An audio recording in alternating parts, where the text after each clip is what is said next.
Today we're going to talk about family meetings and what are they, how do we do them, what do they mean, and are they helpful? So family meetings are where you come together, and it can be 30 minutes, it can be an hour, that's really up to you. But you talk about schedules, you talk about what's on the calendar, you talk about what's happening at school or what's happening at work or what's happening with any sports or after school activities that you're doing.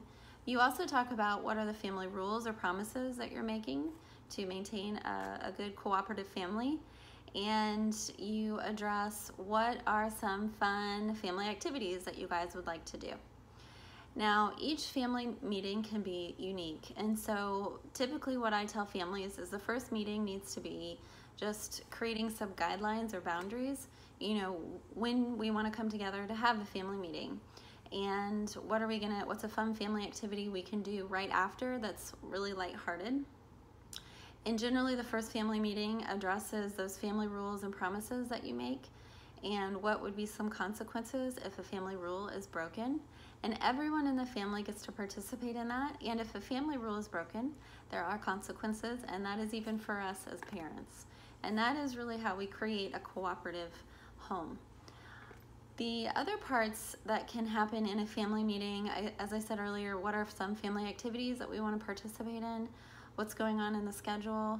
Who's doing what? And what are some upcoming events that we need to be made aware of? This is also a really great time to discuss with your kids when you're doing homework and creating that schedule so everyone's on the same page. So usually it's, homework has to be done either before, right when you get home, or before dinner, or we'll eat dinner first and then you get an hour or 2 hours to do homework.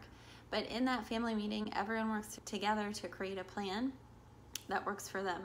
And parents, this helps avoid any homework battles that you have with your kids in terms of when they're going to do it and sit down, because it's something that you've agreed upon and you're talking about it at a time that you're not in the heat of the moment.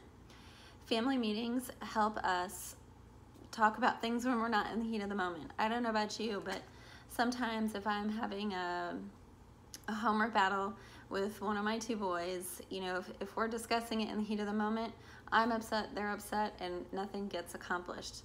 But when we sit down and have a family meeting, we've already established the boundaries, and there's more room for us to talk through things instead of being in the heat of the moment and trying to figure out when we're doing what and how we're doing it and getting caught up in the frustration.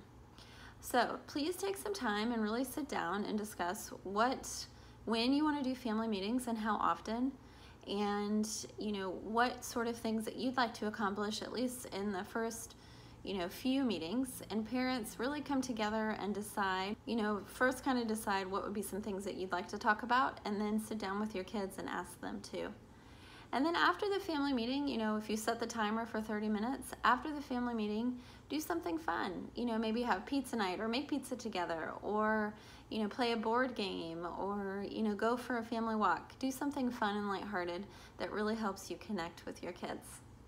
Please comment and let me know if you have done a family meeting before and what's been helpful, or if you have any questions about how to set up a family meeting, let me know. And don't forget to subscribe to my channel, and you'll get weekly updates or weekly videos on everything involving relationships. Have a great day.